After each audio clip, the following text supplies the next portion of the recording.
السلام عليكم ورحمة الله وبركاته.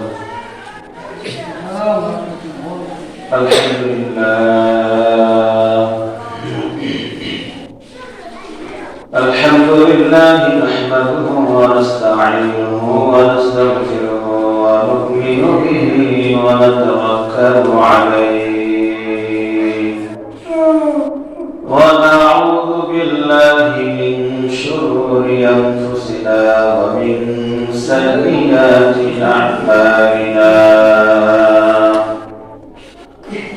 من يهده الله فلا مضل له ومن يضلل فلا هادي له ونشهد أن لا إله إلا الله وحده لا شريك له ونشهد أن سيدنا وسندنا وحبيبنا وحبيب ربنا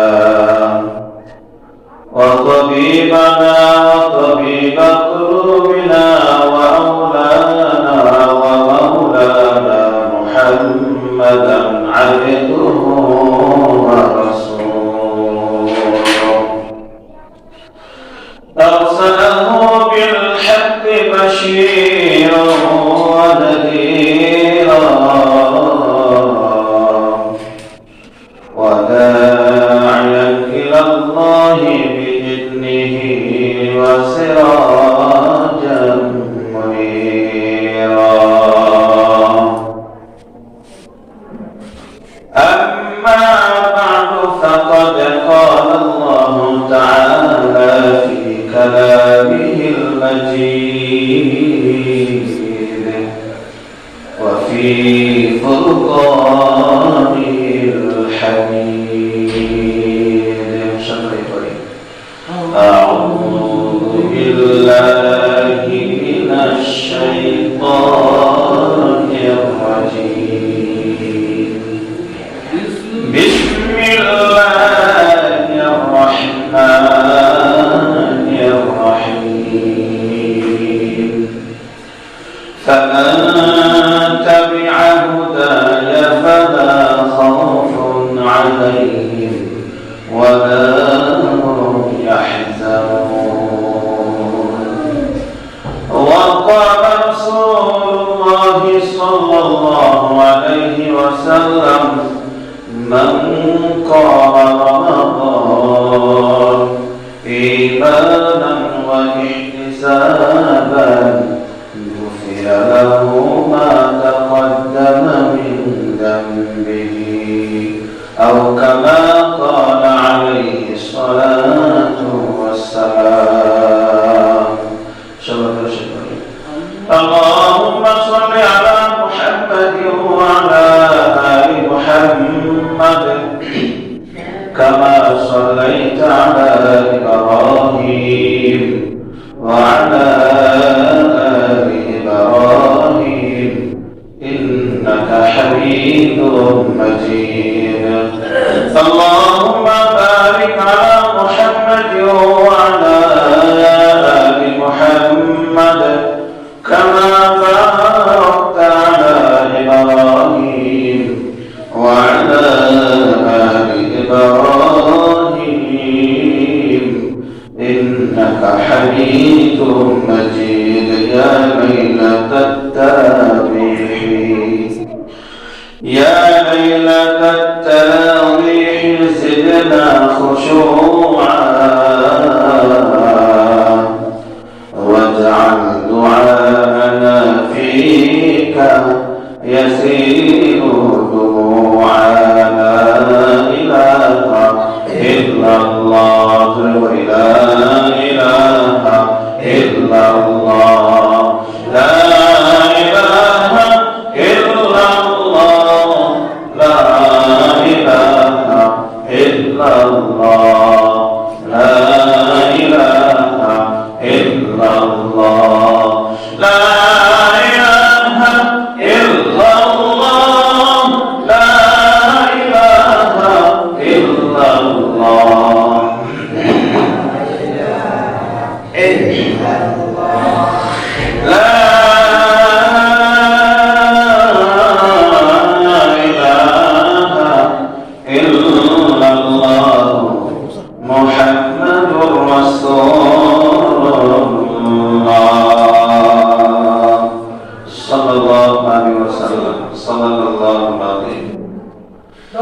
আলহামদুলিল্লাহ, মহান রবের দরবারে শুকরিয়া জ্ঞাপন করছি যে মহান আল্লাহ তাআলা আমাদেরকে পবিত্র মাহে রমজান মাসের প্রথম জুমার নামাজে সকলের পূর্বে মসজিদে আসা বসা, নামাজের পূর্বে সংক্ষিপ্ত পরিসরে কিছু দিনী কথা বলা বা শোনার তৌফিক দান করতেছেন। এজন্য আমরা সকলে মনের প্রাণে মহান রবকে সন্তুষ্ট করার লক্ষ্যে কালিমাতুশ শুকর আদায় করি। আলহামদুলিল্লাহ। লক্ষ কোটি দরুদ ও সালাম বর্ষিত হোক আমার আপনার প্রিয় নবী সাইয়্যিদুল কাউনাইন খাতামুন নবিয়্যিন ইমামুল মুরসালিন বিশ্ব মানবতার মুক্তির দূত নবী আরবি মুহাম্মদ মুস্তাফা রাসূলুল্লাহ সাল্লাল্লাহু আলাইহি ওয়াসাল্লাম সবাই বলি সাল্লাল্লাহু আলাইহি ওয়াসাল্লাম। সম্মানিত হাজিরিন, পবিত্র মাহে রমজান মাস যেমন ভাবে এটাকে বরকতপূর্ণ মাস, তেমনি ভাবে এই মাসটি দুনিয়াবি ও উখরাবি, দুনিয়াবি ও উখরাবি, দুনিয়া ও আখিরাতের দিকে লক্ষ্য করলে দুনো দিকে এই পবিত্র মাহে রমজান মাস একটি গুরুত্বপূর্ণ মাস মানুষের জন্য, মানুষের জীবনের জন্য। মানুষের মধ্যে দুইটা জিনিস মিলে মানুষ পরিপূর্ণ হয়েছে। কয়টা জিনিস? দুইটা জিনিস। একটা হলো তার 3.5 হাত যে বডি আছে, এই বডি মাথা থেকে শুরু করে পা পর্যন্ত, এক হাত থেকে শুরু করে অপর হাত পর্যন্ত, এই পরিপূর্ণ যে শরীরটা আছে, এই শরীর আর এই শরীরের ভিতরে যে আত্মা আছে, রূহ, আত্মা, এই দুইটা বিষয়ের সমন্বয়ে মানুষ পরিপূর্ণ, মানুষ বলা হবে। যখন মানুষের শরীর থেকে রূহ, আত্মা চলে যাবে, তখন কেউ তাকে মানুষ বলবে না, তখন তাকে বলবে লাশ। কি বলবে? লাশ বলবে। আর যখন শুধু আত্মা আছে কিন্তু এই শরীর নাই, তখন তাকে দুনিয়াতে কেউ মানুষ বলবে না, তাকে মানুষ বলবে না। এই জন্য পবিত্র মাহে রমজান মাস মানুষের জীবনের জন্য এই 3.5 হাত যেটা বডি আমরা দেখি, এটার জন্য, তার পাশাপাশি এই শরীরের ভিতরে যে রূহ, আত্মা আছে, এই আত্মার জন্য খুব গুরুত্বপূর্ণ ভূমিকা পালন করে এই পবিত্র মাহে রমজান মাস। কিভাবে? আমাদের যে শরীরটা আছে, আমাদের শরীরের ভিতরে প্রতিনিয়ত অনেক রোগ জীবাণু প্রবেশ করে না? প্রবেশ করে। মানুষের শরীর অসুস্থ হয় ডাক্তারি সায়েন্স অনুযায়ী 4টা কারণে। কয়টা কারণে? 4টা কারণে। এই 4টার যে কোনো এক কারণে মানুষ অসুস্থ হয়। একটা হলো ব্যাকটেরিয়া, একটা হলো ভাইরাস, আরেকটা হলো ফাঙ্গাস, যেটাকে ছত্রাক বলা হয়, আরেকটা হলো প্যারাসাইট অর্থাৎ পরজীবী। এই 4টা জিনিস থেকে কোন একটা জিনিসের কারণে মানুষ অসুস্থ হয় ডাক্তারি সায়েন্স অনুযায়ী। যখন কোন ব্যক্তি রোজা রাখবে, তখন এই যে নামগুলো বললাম, এই সমস্ত ব্যক্তি আর এই সমস্ত রোগের কারণে যে সমস্ত বড় বড় রোগ হয়, তার মধ্যে একটা হলো ক্যান্সার। ক্যান্সার মারাত্মক রোগ না, যেটাকে বর্তমান বিশ্ব মৃত্যুর কারণে বলে, যার ক্যান্সার হয়ে যাবে সাধারণত তার মৃত্যু অনিবার্য। এটা ভালো কোনো চিকিৎসা এরকম নাই। যদিও কোনো চিকিৎসা থাকে, এটা সব দেশে পাওয়া যায়। উন্নত মানের বিশ্বে, উন্নত মানের দেশে হয়তো চিকিৎসা আছে। যখন কোন বান্দা নিয়মিত রোজা রাখবে, 30টা রমজান মাসে রোজা রাখবে, তখন তার শরীর থেকে সমস্ত রোগ জীবাণু ধীরে ধীরে সব মারা যাবে। তখন তার শরীরটা পরিপূর্ণ সুস্থতা রোগ ধারণ করে। সুবহানাল্লাহ। এটা হলো শরীরের ফায়দা। আর আমার শরীরের ভিতরে যে আত্মা আছে, রূহ আছে, এটা অসুস্থ হয়, এটাও অসুস্থ হয়। আমার শারীরিক বডি যেরকম ভাবে অসুস্থ হয়, বডিটা ঠিক তদ্রুপ ভাবে আমার রূহ আত্মা এটাও অসুস্থ হয়। এই আত্মা রূহ কোরআন হাদিসে অনেক বর্ণনা রয়েছে কি কি কারণে আত্মা রোগান্বিত হয়। কিছু রোগ বলেছি, যেমন কিছু রোগ হলো হিংসা, বিদ্বেষ, অহংকার, অতিরিক্ত রাগ, লোভ, অপ্রতিষ্ঠ না থাকা, আরো বিভিন্ন রোগ রয়েছে আত্মা। এখন আজকে আপনাদের সম্মুখে সংক্ষিপ্ত ভাবে এই পবিত্র মাসে রমজান মাসে আমরা এই আত্মাকে কিভাবে আমরা পরিপূর্ণভাবে রোগ থেকে মুক্ত একটা আত্মা গঠন করতে পারি, এই বিষয়ে সংক্ষিপ্ত আলোচনা করব। যেহেতু রোজা রাখা দ্বারা শারীরিক যে ফায়দা আছে এটা অলরেডি হয়ে যাচ্ছে, রোজা রাখলে এটা হয়ে যাচ্ছে। কিন্তু শুধু রোজা রাখলেই আমার আত্মা পরিপূর্ণভাবে পরিশুদ্ধ হবে না, যতক্ষণ না আমি আমার আত্মাকে পরিশুদ্ধ করার জন্য চেষ্টা করব। কি কি কাজ করলে পবিত্র রমজান মাসে রোজা রাখার সাথে সাথে কি কি কাজ করলে পবিত্র রমজান মাসে আমার রূহ, আমার আত্মাটাও পরিশুদ্ধ হবে, রোগ মুক্ত হবে, এই সম্পর্কে সংক্ষিপ্ত কয়েকটা আলোচনা করবো। আল্লাহ আমাদের সবাইকে যে কথা বলবো সেই কথাগুলো মনোযোগ সহকারে শোনার তৌফিক দান করুন। আমিন। সম্মানিত হাজিরিন, আমাদের দেহের ভিতরে যে আত্মা রয়েছে এটা 3টা ভাগ রয়েছে। কয়টা ভাগ? 3টা ভাগ রয়েছে। একটা ভাগ হলো যে অংশটা বলা হয় নফসে আম্মারা। নফসে আম্মারা, আল্লাহ কোরআনে বলেছেন ইন্নান নাফসা লাআম্মারাতুম বিসসুই ইল্লা মা রাহিমা রাব্বি, যে মানুষের অন্তরে, মানুষের শরীরের ভিতরে যে রূহটা রয়েছে সে রূহের ভিতরে একটা অংশ হলো নফসে আম্মারা। এটা কাজ হলো সবসময় খারাপের দিকে প্ররোচনা দেওয়া মানুষকে। যত খারাপ আছে, আপনার যত খারাপ হতে পারে, যত খারাপ দিক হতে পারে, সমস্ত খারাপ দিকের সর্বদা এই অংশটা শুধু আপনার বাসা দিবে, এটা কর, এটা কর, এটা কর, যত খারাপ আছে। তবে ইল্লা মা রাহিমা রাব্বি, আল্লাহ নিজে বলতেছেন, তবে আমি যার প্রতি রহম করি, আমি যার প্রতি রহম করি, ন্যায় দৃষ্টি দান করি, সে ব্যতীত বাকি সবাই এই নফসে আম্মারায় এরা যে আক্রমণ করে, আক্রমণ আক্রান্ত হয়ে যায়, সে নিজেকে রক্ষা করতে পারে না যখন এই নফসে আম্মারা তাকে আক্রমণ করে। তবে ইল্লা মা রাহিমা রাব্বি, আমি আল্লাহ যার প্রতি একটু সুনজর দিই, ন্যায় দৃষ্টি দেই, যাকে আমি বাঁচিয়ে রাখার চেষ্টা করি, সে ছাড়া। এজন্য আল্লাহ তাআলার পক্ষ থেকে সেই ন্যায় দৃষ্টি পাওয়ার জন্য আমাকে আপনাকে পরিশ্রম করতে হবে, চেষ্টা করতে হবে। নফসে আম্মারা, এরপরে এই নফসের ভিতরে দ্বিতীয় একটা অংশ হলো নফসে লাওয়ামা। ওয়ালা উকসিমু বিন-নাফসিল লাওয়ামা, আল্লাহ বলেছেন, আল্লাহ তাআলা নফসে লাওয়ামা কসমকে বলেছেন সূরা কিয়ামার ভিতরে।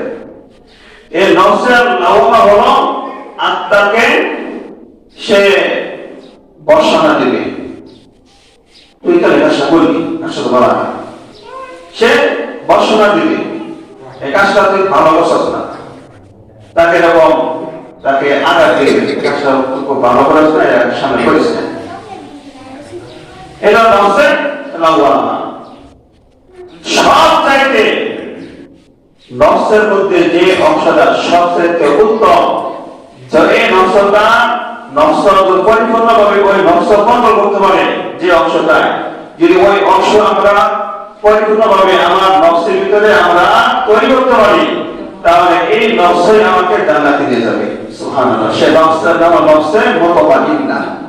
আল্লাহ কোরআনে বলেছেন, ইয়া আইয়াতুহান নাফসুল মুতমাইন্না ইরজি'i ইলা রাব্বিকা রাদিয়াতান মারদিয়া ফাদখুলি ফি ইবাদি ওয়াদখুলি জান্নাতি। আল্লাহ বলেন, হে প্রশান্তময় নফস, ইরজি'i ইলা রাব্বিকা রাদিয়াতান মারদিয়া, তোমরা তোমাদের রবের দিকে শান্ত চিত্তে প্রশান্তি মনে তোমরা কি প্রত্যাবর্তন করো। ফাদখুলি ফি ইবাদি, হে আমার বান্দারা তোমরা জান্নাতে প্রবেশ করো। ফাদখুলি জান্নাতি, তোমরা জান্নাতে প্রবেশ করো। এভাবে কোরআন আমাদেরকে আসো জান্নাতে প্রবেশ করো।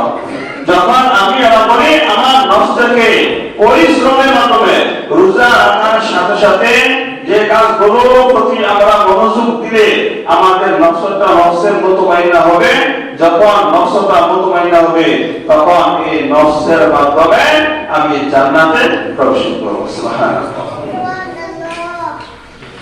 এরকম এই নফসে আমরা নফসের লাওয়ামা, নফসের মুতমাইন্না, এই তিনটা অংশ থেকে যে অংশটা আমাদের খুবই দরকার, নফসের মুতমাইন্না।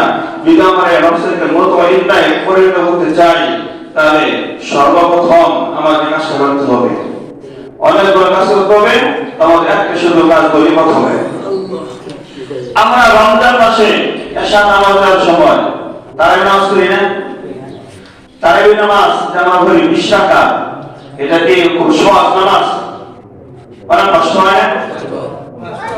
এই যে আমি বলি তারাবি নামাজ পড়তেছি, 20 রাকাত পড়তে মন চায় না, সারাদিন কাজ করার পরে যখন মসজিদে এসে তারাবি নামাজে দাঁড়াই, 10 রাকাত যাওয়ার পরে পাপা ভুলে দিতেছে, শরীরে আর ধরতেছে না, এরপর আমি তারাবি ছাড়তাছি না। এই যে আমি তারাবি ছাড়তাছি না, এটা একটা কষ্ট, একটা মুজাহাদা, এটা একটা আমার নফসের উপর পড়তেছে, আমার নফসের উপরে এটা ধাক্কা পড়তেছে। এই ধাক্কার কারণে আমার নফসের আমারা সে পরাজিত হচ্ছে, আর নফসের মুতমাইন্না সে শক্তিশালী হচ্ছে। যখন আমার নফসের মুতমাইন্না শক্তিশালী হবে, তখন পুরা নফসটাকে আমার সে কন্ট্রোল করবে। এজন্য আল্লাহ রাসূল বলেছেন, মান কামা রমাদান ঈমানান ওয়া ইহতিসাবান গুফিরা লাহু মা তাকদ্দামা মিন যামবিহি। পবিত্র মাহে রমজান মাসে সারাদিন রোজা রাখার পরে যখন এশারের নামাজের সময় হয়ে যায়, এশারের নামাজের পরে সাথে সাথে আমরা 20 রাকাত তারাবি নামাজ পড়ার জন্য প্রস্তুতি গ্রহণ করি। আমরা যখন সারাদিন কাজ করার পরে, সারাদিন কঠোর পরিশ্রম করার পরে তারাবি নামাজে দাঁড়াই, তারাবি নামাজে দাঁড়ানোর পরে দেখা যায় অনেকে সারাদিন পরিশ্রম করার কারণে সে তারাবি নামাজের ভিতরে তার অনেক কষ্ট মুজাহাদা করতে হয়। রাসূল বলেন, আমার যে উম্মত রমজান মাসে রোজা রাখার পরে তারাবি নামাজ পড়বে, মান কামা রমাদান, আমার যে উম্মত রমজান মাসে কষ্ট মুজাহাদা করে তারাবি নামাজ আদায় করবে, ঈমানান ওয়া ইহতিসাবান, এবং তার অন্তরের ভিতরে এক আল্লাহর প্রতি বিশ্বাস থাকবে। আল্লাহ তাআলা হুকুম করেছেন, এই জন্য আল্লাহ তাআলা হুকুম পালন করার জন্য, আল্লাহকে খুশি করার জন্য আমি মসজিদে এসে তারাবি নামাজ পড়তেছি, আশা জামাত পড়তেছি, ওয়া ইহতিসাবান, এবং সে আশা পোষণ করে আমি যে তারাবি নামাজ পড়তেছি কষ্ট মুজাহাদা করে, এরপরে মহান আল্লাহ তাআলা আমাকে আমাকে অবশ্যই সওয়াব দান করবেন, প্রতিদান দান করবেন, এটা সে আশা রাখে। রাসূল বলেন গুফিরা লাহু মা তাকাদ্দামা মিন যামবিহি। আমার যে উম্মত তারাবি নামাজ এই দুইটা আশা নিয়ে পড়বে, একটা হলো আল্লাহ তাআলাকে সন্তুষ্ট করার জন্য, আরেকটা হলো সওয়াবের আশায়। ওই ব্যক্তি ওই উম্মতের জন্য ফজিলত হলো, সুসংবাদ হলো মা তাকাদ্দামা মিন যামবিহি মা গুফিরা লাহু মা তাকাদ্দামা মিন যামবিহি। তার জীবনে যত গুনাহ হয়েছিল এই তারাবির নামাজের মাধ্যমে মহান আল্লাহ তাআলা তার জীবনের সমস্ত গুনাহ মাফ করে দিবেন। সুবহানাল্লাহ। যখন এই তারাবির নামাজ পড়ার কারণে আমার আপনার জীবনের সমস্ত গুনাহ মাফ হয়ে গেল, মাফ হয়ে যাবে। আমার জীবনে আপনার জীবন যখন কোনো গুনাহ থাকবে না, তখন আমার আপনার যে নফস থাকবে সেই নফস কি নফস আম্মারা থাকবে নাকি নফসে মুতমাইনা হয়ে যাবে? বলেন, নফসে মুতমাইনা হয়ে যাবে। যখন সমস্ত গুনাহ মাফ হওয়ার পরে আমার নফসে মুতমাইনা, তখন এই নফসের মাধ্যমে সুসংবাদ স্বরূপ আমি কোথায় যাব? কোথায় যাব? জেনে পাই না। কোথায় যাব? জান্নাতে যাব। আমরা সবাই জান্নাতে যেতে চাই না? তাহলে আমাদের তারাবি নামাজ এটা সারা মাসে 10 দিন করে চলবে নাকি সারা মাসে করতে হবে? সারা মাসেই করতে হবে। যদি আপনি চান যে আপনার সমস্ত গুনাহ মাফ হোক, এর পাশাপাশি আপনি একজন জান্নাতি ব্যক্তি হন, দুনিয়া থেকে আপনি জান্নাতি ব্যক্তি হন, তখন আপনার অবশ্যই তারাবি নামাজ রেগুলার নিয়মিত একটা পুরো রমজান মাস করতে হবে। যদি আপনি 5 দিন পড়বেন আর আশা করবেন একদিন পড়ছি তো গুনাহ মাফ হয়ে গেছে, তারাবি হচ্ছে না, না না, কিন্তু সেটা না। বরং তারাবি নামাজের হক যেটা আছে সেটা যখন আপনি পরিপূর্ণভাবে করবেন, তখন আল্লাহ তাআলা আপনার জীবনের সমস্ত গুনাহ মাফ করে দিবেন। সম্মানিত হাজিরিন, এই হলো নফসকে মুতমাইনা করার যতগুলো কারণ, যতগুলো অপশন। একটা অপশন হলো এটা। আরেকটি অপশন হলো রমজান মাসে কোরআনের পিছনে মেহনত করা। কোরআনের পিছনে মেহনত করা। আমরা অনেক আছে কোরআন শরীফ পড়তে জানি না। এই রমজান মাসে কমপক্ষে আমি শেখার চেষ্টা করি। আমার অনেক আছে যে কিছু কিছু আমরা জানি, যারা আমরা কিছু কিছু জানি আমরা পড়ার চেষ্টা করি। যতটুকু জানি আমি পড়ার চেষ্টা করি। আমি এক চেষ্টা করি, যেমন আমার মা কোরআন শরীফের সাথেও কত চেষ্টা পারে, বানানটা করতে পারে, করতে পারে। এই বয়সে তো এতদিনে শিখছে, অনেক কষ্ট হয়ে যায়, শুধু একটা চেষ্টা পারে, করতে পারে না। এরপর থেকে সকালবেলা এক চেষ্টা করে, এরা বাংলা করে। তারপরে যতটুকু পারে নিয়মিত আমল করে, বাকি সামনে শেখার জন্য চেষ্টা করে রমজান মাসে। আর যারা আমরা আলহামদুলিল্লাহ আলহামদুলিল্লাহ কোরআন শরীফ পড়তে পারি, পড়তে জানি, আমরা কমপক্ষে কিছু সময় দিই রমজান মাসে কোরআন শরীফ পিছনে পড়ার পিছনে সময় দিই, সেটা ফায়দা করবে। যদি আমি কোরআনের পিছনে একটু সময় দান করি, একটু শেখার চেষ্টা করি, যারা কোরআন পড়তে জানি একটু সময় যদি আমি আর বলি কোরআন পড়ার পিছনে সময় ব্যয় করি, রাসূল হাদিসে বলেন মান ক্বারা হারফান মিন কিতাবিল্লাহি ফালাহু হাসানা। যে ব্যক্তি কালামুল্লাহ শরীফ থেকে একটি মাত্র হরফ পড়বে, ফালাহু হাসানা, তার জন্য একটি নেক রয়েছে, ওয়াল হাসানাতু বিআশরি আমসালিহা, আর ওই একটি নেক 10টি নেকে পরিপূর্ণ হয়ে যাবে। লা আকুলু আলিফ লাম মিম হারফুন ওয়ালাকিন আলিফুন হারফুন ওয়া লামুন হারফুন ওয়া মিমুন হারফুন। রাসূল বলেন আমরা সূরা বাকারার শুরু থেকে আলিফ লাম মিম পড়ি। আলিফ লাম মিম রাসূল বলেন এই কোরআনটা মিলে একটা হরফ নয়, বরং আলিফ একটা হরফ, লাম একটা হরফ, মিম একটা হরফ। যদি আমরা কেউ শুধু বলি আলিফ 10টা নেকি, সুবহানাল্লাহ। যদি কেউ বলি লাম 10টা নেকি, যদি কেউ বলি মিম তাহলে 10টা নেকি। এরকম ভাবে রমজান মাসে একটা নেকি বাড়তে বাড়তে 70 গুণ, বাড়তে বাড়তে 700 গুণ। রাসূল বলেন আল্লাহ চাইলে এর পরিমাণ কতটুকু নিতে পারে এটা আল্লাহই একমাত্র ভালো জানেন। তাহলে রমজান মাসে আমাদের একটু কোরআন মিশনে সময় দেওয়া দরকার না?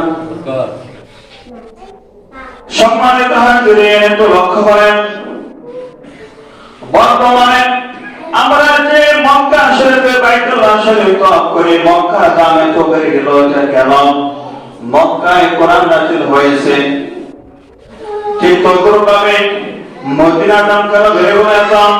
যখন রাসূল মদিনায় গেলেন, মদিনা যাওয়ার পরে মদিনাতেও কোরআন নাযিল হলেন, যার কারণে মদিনার নামও বেড়ে গেছে। ঠিক তদ্রুপভাবে এই কোরআন যে কাঠের উপরে রেখে আমরা পড়ি, অন্যান্য কাঠের চাইতে সেই কাঠের টুকরার দামও বেড়ে যায় কিনা?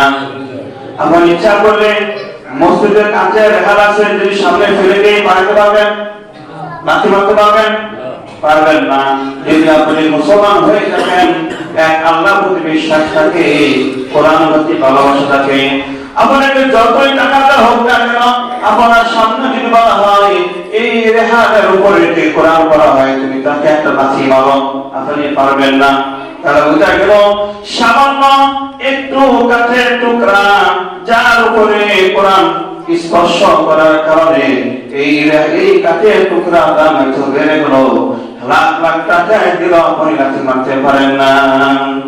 তাহলে এই কোরআনকে যে মানুষ শিখবে, যে ছেলে শিখবে, যে মেয়ে শিখবে, তাদের দাম আল্লাহ তাআলার কাছে কতটুকু বেড়ে যাবে। এটা রাসূল বলেন যে মানুষ তার ছেলেকে, তার মেয়েকে কোরআন শিক্ষা দেবেন, কাল কিয়ামতের ময়দানে আল্লাহ রাব্বুল আলামিন ওই ছেলে মেয়ের পিতামাতাকে এমন একটি তাজ, এমন একটি নূরের টুপি পরিয়ে দিবেন, যে নূরের টুপির আলো এত হবে সূর্যের আলো ওই নূরের আলোর কাছে কিছুই হবে না। এমনকি রাসূল হাদিসে বলেন যে ব্যক্তি কোরআন হাফেজ হবে, কোরআন হাফেজ হওয়ার পরে কাল কিয়ামতের ময়দানে ওই হাফেজ কোরআন এমন 10 জন ব্যক্তিকে সুপারিশ করবে জান্নাতে নেওয়ার জন্য, যে 10 জন ব্যক্তির ব্যাপারে আল্লাহ তাআলা ফয়সালা করে দিয়েছেন, এই 10 জন ব্যক্তি তারা জাহান্নামে যাবে। কিন্তু যখন এই কোরআনের হাফেজ আল্লাহ তাআলার কাছে সুপারিশ করবে, আল্লাহ এই ব্যক্তি তো আমাকে খানা খাওয়াইছে, আমি যখন কোরআন শিখছিলাম তখন এই ব্যক্তি আমাকে খানা খাওয়াইছে, আল্লাহ এখন সে জাহান্নামে যেতেছে, তুমি এই ব্যক্তিকে জান্নাত দান করে দাও।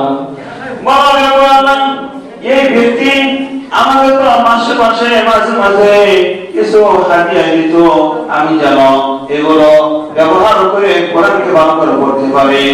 আমাকে পাঞ্জাবে কিনে দিয়েছিল, আমি কোরআন পড়েছিলাম। এই ব্যক্তি আমাকে খুব মহব্বত করে, অনেক আদর করতে ভালোবাসতো, আজকে সেই বিপদে পড়ে জাহান্নামে যেতেছে। আল্লাহ তোমার কোরআনের কসম, তোমার কোরআনকে আমি শিখেছি, তুমি তোমার কোরআন ইজ্জতে, তোমার ইজ্জতে এই ব্যক্তিকে জাহান্নাম থেকে জান্নাত দান করে দাও। এমন 10 জন ব্যক্তি যারা জাহান্নামের জন্য অন্তর্ভুক্ত হয়ে গেছে, এই হাফেজ কোরআন সুপারিশ করে এমন 10 জন ব্যক্তিকে জাহান্নাম থেকে জান্নাতে নিয়ে যাবে। এজন্য আমাদের কোরআন পড়তে হবে। যখন আমি আপনার কোরআন পড়বো, কোরআন পড়ার পরে আমার শরীরের ভিতরে যে রূহ আত্মা রয়েছে, এই আত্মা থেকে যত কালো দাগ রয়েছে, অর্থাৎ কলব আমার যে রয়েছে কলব, এই কলবের ভিতরে যত কালো দাগ করে গুনাহ করার কারণে আমি যখন একটু কোরআন পড়বো, কোরআন পড়ার কারণে আমার এই কালো দাগগুলো সব মুছে যায়, কালো দাগগুলো সব মুছে দিয়ে সেটা সাদা হয়ে যায়। যখন এই কোরআন পড়ার কারণে, কোরআন শেখার কারণে আমার আপনার কলব অন্তরটা যেটা কালো হয়ে গেছে গুনাহ করতে হতে, এটা যখন সাফ পরিষ্কার হয়ে যাবে, তখন আমার আপনার নফসের মুতমাইন্না হয়ে যাবে। আর তখন এই নফসকে নিয়ে আমি কোথায় যেতে পারবো? জান্নাতে প্রবেশ করতে পারবো। সম্মানিত হাজিরিন, যে কথাগুলো বললাম, আল্লাহ আমাদের সবাইকে এই কথাগুলো বুঝে শুনে আমল করার তৌফিক দান করুন। সর্বশেষ আমি কথা বলতে চাই যে আমরা সবাই চেষ্টা করব আমাদের নফসে যা বলে, আমাদের নফসে যা বলে এই নফসের বিরুদ্ধে কাজ করার জন্য, নফসের বিরুদ্ধে কাজ করার জন্য। কেননা কোরআনে আল্লাহ তাআলা স্পষ্ট বলেছেন যে নফস কখনো আপনাকে ভালো কাজের দিকে আহ্বান করবে না। যেটা নফস আমরা যে বললাম, সবসময় প্রার্থনা থাকে এই নফসটা কখনো আপনার ভালো কাজের দিকে আহ্বান করবে না। এই জন্য যখন আপনি নফসের বিরুদ্ধে কাজ করতে পারবেন, তখন বুঝবেন যে আপনি কি সঠিক কাজে আছেন, আপনি সঠিক কাজে আছেন। যখন নফসের পক্ষে আপনি কাজ করবেন, তখন বুঝে নেবেন আপনি বিপদে আছেন, আপনি বিপদে আছেন। এজন্য আমরা কমপক্ষে 3টা কাজ করব। একটা কাজ বললাম যে আমরা তারাবির নামাজ ইনশাআল্লাহ পুরো মাস লাগাতার আমরা করে যাব ইনশাআল্লাহ। 2 নম্বর বিষয়টা বললাম আমরা কোরআনের পিছনে মেহনত করব, যতটুকু পারি আমি শেখার চেষ্টা করি। এই কোরআন মাহে রমজান মাসটায় আমরা একটু কোরআন শেখার চেষ্টা করি। 3 নম্বর যে বিষয়টা বললাম, আমার নফসের যা বলে এই নফসের বিরুদ্ধে আমি ইনশাআল্লাহ কাজ করব। তাহলে আপনি অতি শীঘ্রই অতি অল্প সময়ে আপনার নফসকে একটা প্রশান্তিময় নফস বানাতে পারবেন, যে আত্মার মাধ্যমে আপনি এবং আমি আমরা সকলেই জান্নাতের অধিবাসী হতে পারবো। যে কথাগুলো বললাম, আল্লাহ তাআলা সবাইকে এই কথাগুলো বুঝে শুনে আমল করার তৌফিক দান করুন। আমিন। ওয়া আখিরু দাওয়ানা